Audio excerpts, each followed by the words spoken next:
Hello အားလုံးပဲမင်္ဂလာပါဒီနေ့မှာတော့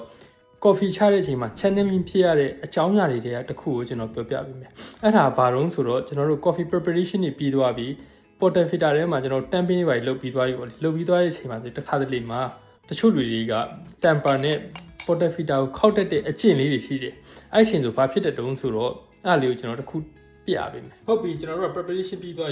ပြီဆိုရင် coffee brew ထဲထည့်ပြီးတော့တခါတည်းချလိုက်တော့ပေါ့လေအဲ့လိုမဟုတ်ဘဲနဲ့တချို့လူတွေကဘာလုပ်တတ်တုံးဆိုတော့အဲ့လိုခောက်တက်တယ်အဲ့လိုခောက်ရင်ဘာဖြစ်တုံးဆိုတော့မကြည့်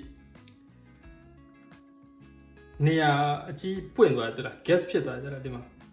ဒီပက်ချလဲမှာတစ်ခါတလေဆိုရင်တန်ပင်းမကောင်းရင်အလဲရအောင်တို့အကြောင်းလေးပေါ်တက်တယ်အဲ့ဒါဘာဖြစ်တဲ့တုံးဆို coffee ချလိုက်တဲ့အချိန်မှာ coffee အပေါ်ကနေ pressure ဘာနဲ့ချတာဆိုတဲ့အတွက်ကြောင့်မလို့ရေက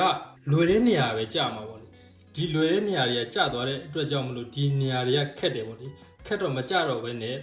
coffee ကဘယ်လိုဖြစ်တဲ့တုံးဆိုတော့ channel လေးလည်းဖြစ်တယ်လို့ပြီးတော့ under extracted coffee လည်းဖြစ်တတ်တယ်အဲ့အတွက်ကြောင့်မလို့ကျွန်တော်တို့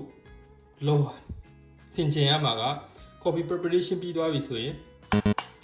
ဒီလိုခောက်ချင်းတွေကိုလုံးဝရှောင်ပေးပါအဲ့လိုရှောင်ခြင်းအဖြစ်ကိုယ့်ရဲ့ coffee က channel လေးဖြစ်စီရလဲရှောင်ပြင်မိသားဖြစ်တယ်လို့ coffee လည်းအရသာကောင်းကောင်းလေးကိုရနိုင်ပါတယ်ဒါကတော့ channel လေးဖြစ်တဲ့အရာတွေကတခုပါဟုတ်ပါပြီ peace ပါ